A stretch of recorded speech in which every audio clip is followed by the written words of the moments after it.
Biz insanlar üçün yaşayırıq, paradlar üçün yox. Ona görə düşünürük ki, mayın 8-nə qədər gözləməyə heç bir səbəb yoxdur. Bunu Ukrayna prezidenti Volodimir Zelenski deyib.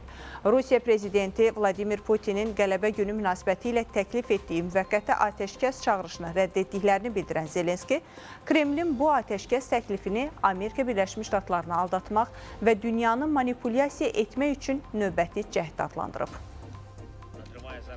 Atəşkəs bir neçə günlük olmamalıdır ki, sonra yenidən qırğın başlasın. O dərhal tam və şərtsiz şəkildə həyata keçirilməli və azı 30 gün davam etməlidir ki, təhlükəsizlik və zəmanət təmin edilsin. Bu, real diplomatiyaya gedən yolun təməli ola bilər. Biz bu təklifi bir daha təsdiqləyirik. ABŞ-nin təklifi hələ də qüvvədədir. Rusiya isə çox yaxşı bilir ki, nə etməlidir və necə cavab verməlidir. Rəsmi Moskva həqiqi atəşkəs elan etməlidir. Biz inanırıq ki, beynəlxalq təzyiq, xüsusilə ABŞ-dən gələn təzyiq Rusiyanı bu istiqamətdə hərəkətə gətirə bilər.